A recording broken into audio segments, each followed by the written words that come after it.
Hello, hello! This is Fake the Nation, where we talk about news, we talk about culture, and where we celebrate Thanksgiving. I hope you guys are having an incredible holiday full of too much food and lots of lounging and leisure. I have put together a couple of really great conversations for your listening pleasure this week, so get ready for those, and in the meantime, I just hope that you're having a wonderful time.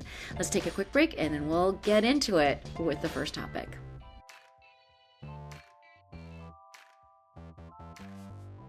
And next topic, we're going to talk about how right-wing unity is fraying. And to do that, we are joined by comedian and writer Benari Lee Poulton. Hey, Benari. Hey, Negin. We're also joined by the incredible radio host of the show On Point. It's Meghna Chakrabarti. Hey, Meghna. Hello, Negin. So we've seen a lot of Hitler from the right wing in the last few months. There was that text thread from GOP operatives who talked about Hitler. The latest is that Tucker Carlson had Nick Fuentes on. He's a known anti-Semite. He had him on his podcast. For the right wing, Hitler really is their Roman Empire. What's the interesting thing about the Tucker Carlson story is that this is kind of one of the big points in which Tucker Carlson has gotten pushback for having Nick Fuentes on. And, you know, for those of you who don't know, Fuentes isn't just like a regular conservative who does like a tablespoon of cutting taxes with just a pinch of Hitler. He's more like 3 tablespoons of Hitler and a pinch of rollback regulations. You know what I mean? Like, that's his So we can talk more about Hitler. Right. Yes. And he's just like not hiding it at all. He's just one of those. So people were surprised that Tucker had Nick Fuentes on, and because he's platforming him and sort of indicating to the right that it's kind of okay to make statements like the things Nick Fuentes says, quote, "We want to go back to 1099," which is also famously a tax document, but also a year. Did he mean 1066 or 1090? Who knows? I know. I just thought that was like odd. But then he also said something like, "Your body, our choice." He said that. He stands by it. He has also wished Hitler would kill a black guy who's in his neighborhood. I don't even understand the conversation that would lead him to that statement, but he has had that conversation. The quotes are fully nuts. And in this Nick Fuentes moment has led to a lot of infighting for the GOP.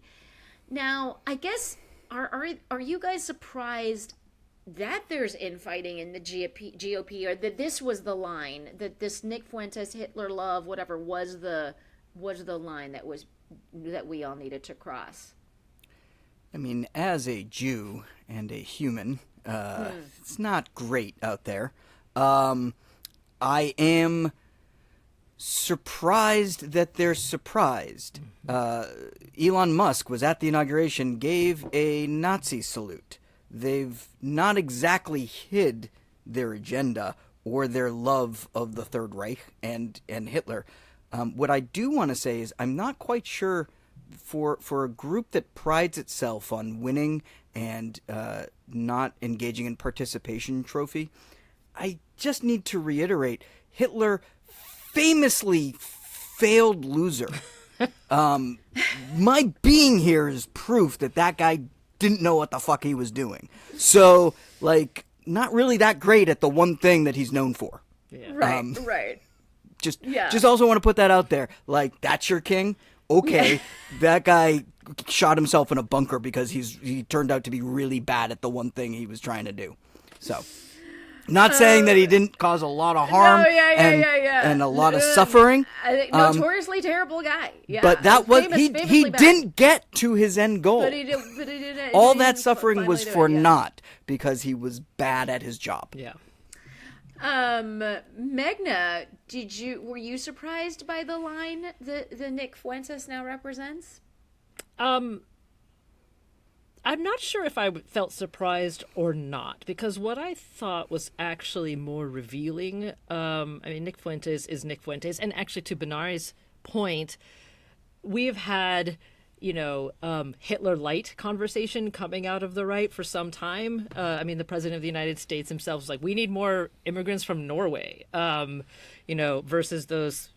I still feel like I'm on the airwaves. So on those bleep hole countries. Sorry, like the specter of the FCC is always looming over my head. Yes, of course. And so like I wasn't actually surprised that Nick Fuentes was platformed by Tucker Carlson and just basically said the quiet part out loud.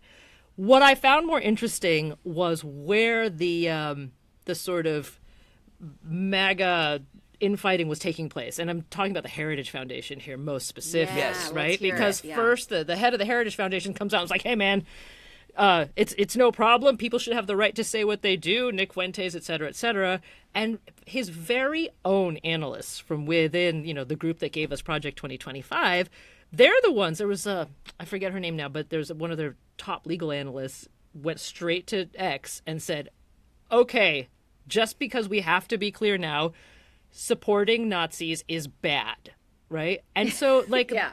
those Heritage employees actually forced Roberts to backtrack. Now, why I think that's so interesting is because the first impulse coming out of the head of the Heritage Foundation was to support Fuentes, and I think that says a lot about the sort of the influential parts of MAGA world that may not necessarily, they're backtracking now because they feel like they have to. It actually made me feel quite heartened, much more heartened about the less powerful folks out there who are in MAGA who are like, wait, why do we have to say that? Like, supporting Nazis is bad, but we have to say that now. But Well, and also, I mean, if it's kind of bled out into a lot of the Republican Party in general. I mean, there was the Heritage Foundation situation, but also Ted Cruz went out at a Federal Society gig and said that Fuentes is a poison that is profoundly dangerous. And I think it's what's also interesting, back to Benari's point, is like there are clear lines for this developing in this fashion, starting with like the murder of Heather Heyer during a Nazi march. Yeah, the in blood and soil Charlottesville. march, exactly. I mean, it's like that was happening. I don't, to be honest, like remember the exact levels of denunciation. I mean, we didn't see much of a denunciation. well, Negin, from Trump. someone once said that there were good people Both on both sides. sides. So Both sides. I actually take a more cynical view of this sort of civil war that's happening. I don't think I think the right still has a Nazi problem. I think they have a Hitler problem. I think what they're faced with is they put a lot of capital into using anti-Semitism as a wedge between the Jewish community and the Islamic community, the Muslim community.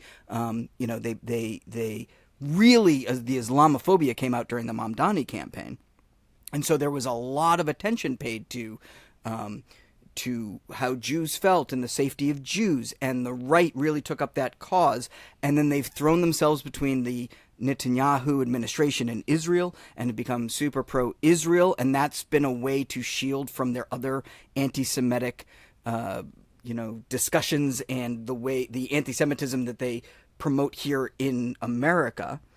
And it's very hard to keep that banner up for we're the party that protects Jews when you're openly quoting Hitler or praising Hitler and Nazis, because on the left it's such it's such an intricate and complex weaving of people's biases and feelings and navigation through that, whereas on the right it's like you're a person of color, so that's an easy bigotry to see. But with Jews and anti-Semitism, they're happy to fan those flames if it's between Jews and communities of color. But when it's between Jews and white people right now, which is the Nazis, Yes, it gets really uncomfortable for them because they need that they need that 25%, they need that coalition. And so right. I think Which is which is, I think, exactly to that point, the weird thing of like, well, Laura Loomer is an open Islamophobe, but she gets a seat at the White House. Right. And nobody, I mean,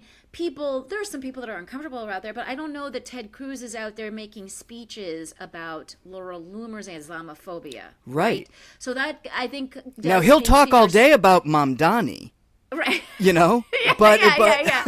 Which is why, and like, I know me and Benari have talked about this before, but like, which is why I'm always like, guys, and I remember I posted something about Mamdani before the elections where I said, like, you know, I get that Mamdani isn't everybody's cup of tea, but like, what if he could be your cup of tea? And like, what if the Jewish community and the Muslim community could both benefit from a Mamdani administration?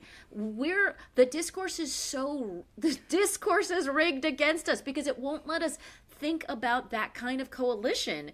And to me, that's like the most, like, that could be the most powerful coalition, is let's get the Jews and Muslims together. But when in you're the talking United about States. when you're talking about community building, you're talking about historically Jewish communities being heavily involved and being socially progressive, being actively involved in multiple different causes for other groups of people. And then on the right, you know, they are very quick to go after, they're very quick to use the George Soros funded. Ted Cruz himself is someone who promotes this idea that George Soros, a Jew, funds, you know, rigging election and funds protests and all these anti-Semitic tropes. So the call's always been coming from the inside for the right, in my opinion. But I think when you jump straight to Hitler, you give the game away. It pulls the curtains off, and they're like, "Hey, don't! we're not supposed to get to that point yet. Then it's too much. It's a bridge too far, or it's too soon to bring that up because they haven't really taken control of their coalition just yet."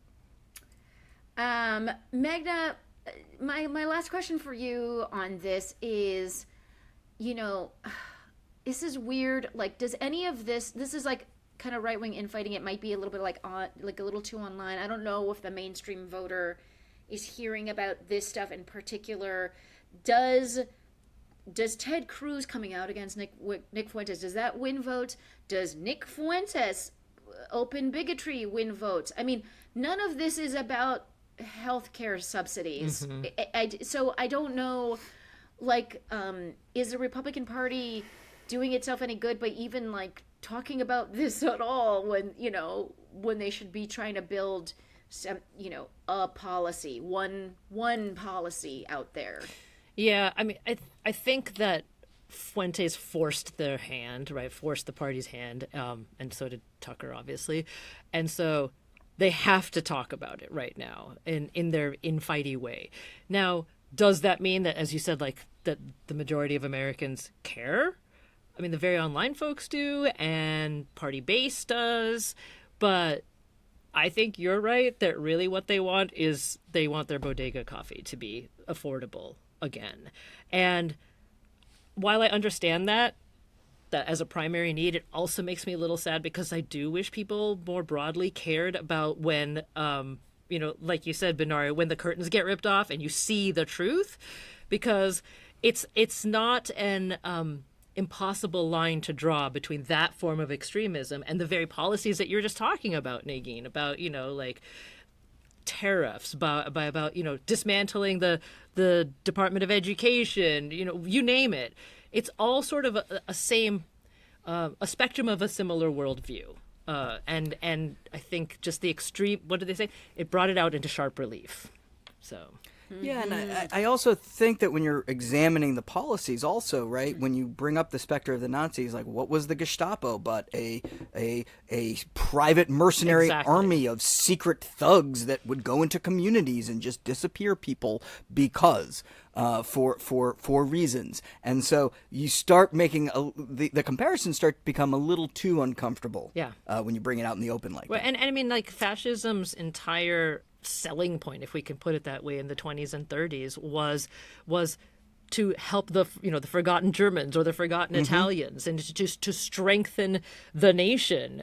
Just today, the president was saying, well, America is stronger than ever. So the echoes are too strong to be ignored. I mean, we did a show, gosh, we got some terrible feedback from people were mad, but we did a show about like what Americans can learn from Stalin right now in terms of Stalinism. And what was interesting is by the way, which is a subject that came up in the Fuentes interview because he's a huge Stalin head. Fan, okay, go yeah, ahead. exactly. No, but what was interesting is I don't think maybe I said the word Trump once or twice, but like I never said, is Trump like Stalin? I just said what Americans can learn. And the flood of emails, some people are like, thank God someone's talking about this. But a lot of people were like, how dare you, right? He is not a Second World War cult of personality communist leader. I was like, I didn't even have to say it for you to make the connection. Yeah, right, if we're just pointing out what this guy did. And I think that's really that's where we're at right now is when you remove the personality names themselves and you just look at the actions, it gets uncomfortable for people and they get real big feelings about it. And I think with the Nick Fuentes, like, is it any wonder? Like, these are the people you brought into the tent. These are the thought leaders that you have. So what is it, at this point, this is what you get. You brought them in. You brought this about. You have to do something about this, or this is who you are. It's like if there's a Nazi at the bar and you don't leave the bar, you're at a Nazi bar.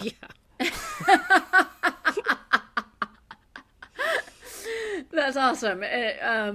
No matter how many rabbis, doesn't matter if you're cool with it.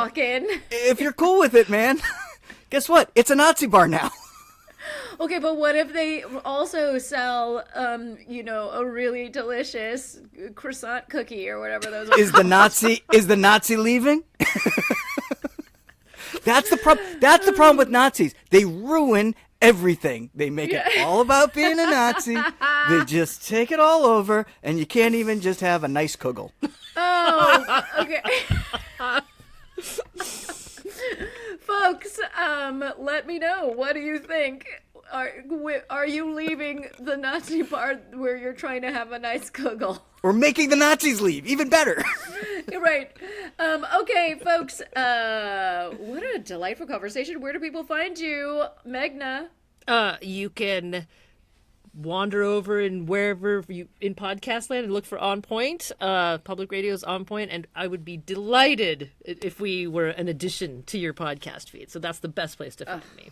Absolutely. Subscribe to On Point. And Benari, where do they find you? At Benari Lee on Insta, on Blue Sky, and please go to On Point. I'm gonna plug Meghna's show and public radio. The jokes won't be as good as the Kugel joke. I can tell you that. We will make it a serious analysis of Nazis and Kugels, though. That I will promise. You know what? This is a challenge and it's appreciated. To you. It's appreciated. A challenge to the entire On Point team is to work in a Kugel joke. Just get some Kugel jokes. Maybe throw in a latka.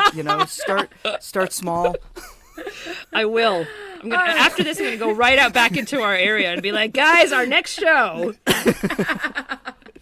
Get them on it. All right. Thank you both for joining the show.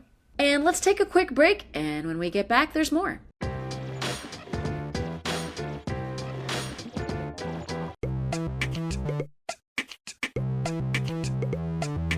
And now we have another conversation waiting in the wings for you. Here you go.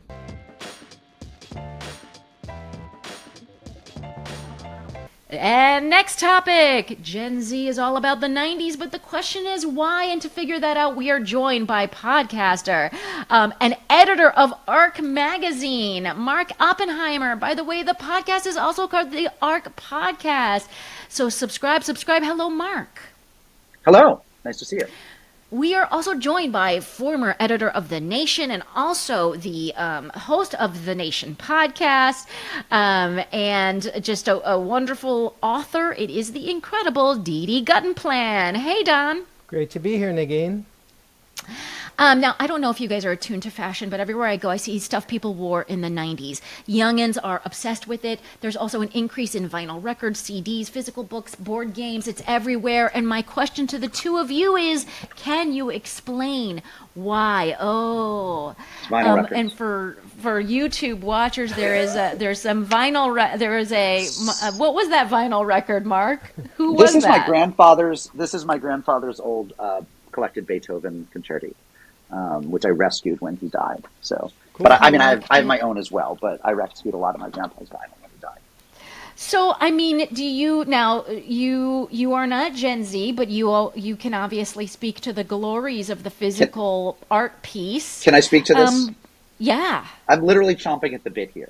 90s nostalgia. So Kurt Anderson once wrote a piece for the Times, for the Old Times Sunday Review, which became Opinion, which became whatever, in which he said something. I often get this wrong, and I'm sometimes conflating a couple pieces he wrote because he was on this tip for a while, where he basically said, like, the 90s were the best decade, full stop. And he wrote this in 2012 or 13. It was well after the point. And, there is this thing where because nostalgia can be seen as a vice, where we tend to idealize things retrospectively that weren't necessarily as great when we were there, right? We sometimes make the mistake, I think, and this was his argument, of feeling like there was no golden age, right? It's all relative. It's all whenever the best Saturday Night Live cast is always when you were 13, right? That there's that sense that it's all relative. And he was basically saying, yeah, up to a point, but actually sometimes we're better than others, right? And I think we will all look back and say, like, 2020, not our best year, right? Like, we can agree. There are actually some years are better than others. And he was making the point, and now I'm sort of interweaving some of my own thinking in retrospect, that, like, the late 90s were the best. And one of the points he made, late 90s, was, like, we had flip phones, but not smartphones. Like, we had the usefulness of a phone on the go without it having taken over our lives with apps. He had certain things to say about politics and bipartisanship. He had certain things to say about food, about rents, anyway. Go find the piece. But I've always found this incredibly persuasive. And I really think not just because I got out of college in 1996. I really think there was something about the combination of progressive spirit melded with a sense of, reverence for tradition, a sense of contentment, a sense that not everything had to be torn down, but at the same time, a sense we were working toward a better future. I think, 1999 was one of the great years for indie movies. Everyone who follows film will agree, Reservoir Dogs, Rushmore, et cetera. Like, it was just, indie rock was thriving. It really was better. And I just think it gives me great hope that the kids these days, and I see this in my own children, will sometimes look at this stuff and be like, yep, it was better. Good deal. And I was totally cheered by that piece that you sent us about this. Yeah. What do you think, Don? What do I think? I think that sometime in the last 2 years, the nation did an issue called the 90s issue. So I mostly have to agree. I want to talk about two other things that are at slightly at oblique angles. One is the whole notion of nostalgia and whether you can have nostalgia for a time you didn't live through. Because nostalgia, channeling Michael Constantine from the iconic My Big Fat Greek Wedding, is a Greek word, pedimo, and it means the pain of homecoming. So how can you have the pain of homecoming when you've never been home there? If you were born after the 90s, how can you have that? And and yet I find, performing masculinity again for a second, that I am nostalgic for the 30s and 40s, the era of the Popular Front, when liberals and radicals worked together to elect FDR, when we had incredible building of public sector housing in New York and pretty much the whole infrastructure that we're still living off of. And when you had men in hats and really cool suits, and you had movie stars like Ingrid Bergman and Humphrey Bogart. So, and yet I was born a long time after that. So you can clearly be nostalgic for something you didn't live through. And I don't know about whether the 90s would be my decade, because I lived through the 90s, but I had 3 small children in the 90s, so I you didn't notice it. I kind of missed it. I'm so sad for you, because it was great. It was great. It was, by the way, that's the way I feel about the 2010s. Like, I remember Obama being elected. I think I woke up yesterday. I'm not sure what happened in between. I know what was on TV. Like, literally, when I think about, if you say what was 2011, I can think of what was streaming on TV, but I have no sense of the culture at large.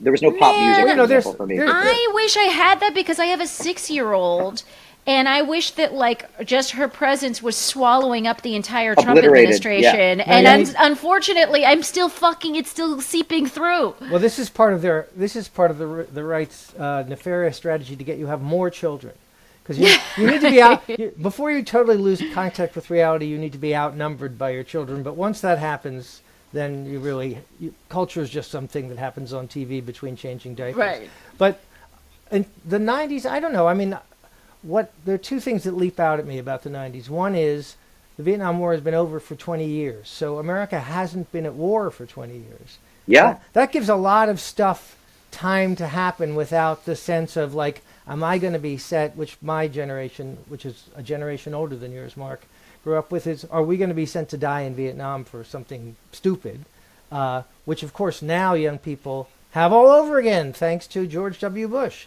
And also AIDS. You know, for those of us who were alive and frisky before AIDS, there will never be another period like that again. Well, and one of the things that I joke around about when it comes to AIDS is, so I like lost my in your category of AIDS jokes. A comic gold mine hitherto untapped. You can make Which is anything one of- funny. which is Negin why can make I- anything funny. I know. Which is why I think people should have nostalgia. I think Gen Z should have nostalgia about that time, because AIDS, I grew up in the 80s and 90s where it was like if you have one single sex, you'll get AIDS. You'll die. Right? You'll just fucking die. And so that's how I grew up. I grew up with huge fears. Nevertheless, when it was my turn to have sex, and this is, sorry, folks, this is what I talk about in my TED Talk. When it was my turn to have sex, I was like, send me out there, boss. I'm ready. You know what I mean? I even though it was scary, the AIDS thing was so scary, I don't know a single friend who was like not still just having sex. Right. Right. Yeah. No one, and it's funny because now there's like all these, medical, preventative measures or whatever you can take so that you don't get AIDS, right? But these people act like it's the AIDS, these people act like they grew up when I grew up with the fear, but they don't actually have to have that fear, and then they're still not having sex. So I think what's also interesting about the 90s is that we shouldn't have been having as much sex as we did, and yet we did have sex. You know what I mean? Yeah, and I think part of it, yes, and I think the straight community anyway realized it wasn't coming for us in anything like the way we'd been led to believe, that and the ways in which it had been coming for the gay community, and the IV drug using community, and the hemophiliac communities. I graduated from high school in 1992, and it was around that time they began to realize, okay, condoms work. And I do remember I knew someone, I had a friend, a female friend, who was quite open about the fact that she had I don't know if she was on the pill, but I think she was, but that she didn't require condoms of her numerous lovers. This was a friend of mine who was fairly promiscuous. And it was honestly the most, like, a hush would fall over the room that she was having unprotected sex. It was like, it was so shocking to people. Yeah. And so it was a very specific time when like it was okay to have sex again if you did it in a certain way. And now, of course, it's right. They don't have to worry as much. And they don't have as much sex, so or they have more tools at their disposal, but they still don't, they don't take advantage. It's or wild. Fewer tools at their disposal. So do I have to be the one to make that joke? Aren't you paid to be the But I think it's interesting to And I have had nostalgia for eras that I wasn't alive in or whatever. And I often say like, oh, I kind of wish I had like was born so that I could be dead before the internet, though I wouldn't have had very many rights as a woman, so that would have sucked. But like, I do think like that. I think I dream about like living, just going off the grid and like opening a bar in the Caribbean and like, not having social media. You know what I mean? Like there's these things that I'm nostalgic for that I will probably like never experience. Well, I think boredom, I think that sort of like attention is one of those things like starlight that, can get lost forever, right? A true night sky can get lost forever the way that a truly clogged moment, where you just had nothing to do and nothing impinging on you. And I mean, I remember waiting for mail to come and thinking, until that letter arrives, I've got nothing to do for the next couple of days. And I think that's reasonable. Well, that's a reasonable nostalgia. But you can unplug and somewhat more. Yes. Somewhat more culturally attuned, since I don't think people are unplugging in vast numbers. There is a kind of analog revival, and it's a general analog revival. I mean, I remember one of the first things I did when I took over the nation in 2019 was do a redesign of the print edition. And people said, well, why are you bothering with the print edition? Print is dying. And I'm like, well, first of all, those people pay our salaries. And secondly, my kids are all buying vinyl records and, reading poetry. And I figure if there is a print revival, which I'm still waiting for, but which I still think is beginning to happen, you want to get your board pointed in the right direction so that when the wave comes, you get lifted. Well, in Vogue, has a new editor, and their direction is to do fewer editions, but to make each edition more special and like more of a collector's item. So, I mean, you're not wrong. That's so 2024 for us. My former employer... Yeah, I actually have to say, when magazine like New York went less frequent, I stopped caring. I'm not sure the lack of frequency is the thing, is the ticket. My former employer, Tablet Magazine, is now mostly print edition, and the print edition is beautiful. And also far less political. And it's interesting, because they have such a lead time, because you have to close the print edition 4 months before it hits the newsstands, you can't be blathering about politics, this or that. So it's basically kind of back to its roots as a culture magazine.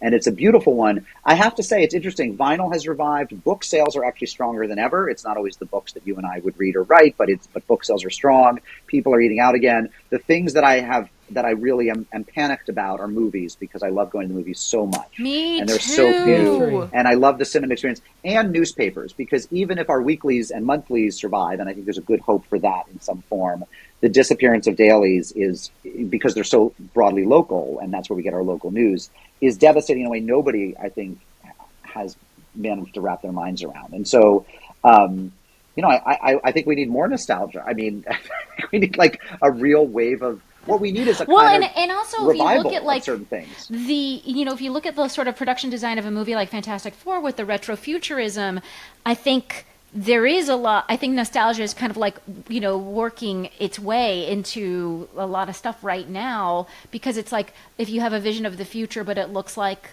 the Jetsons or something of the the past 70s, future, then like that, maybe that's saying something about what we really want. All right, folks, let me know what you think. As always, I want to thank Mark and I want to thank Don for joining.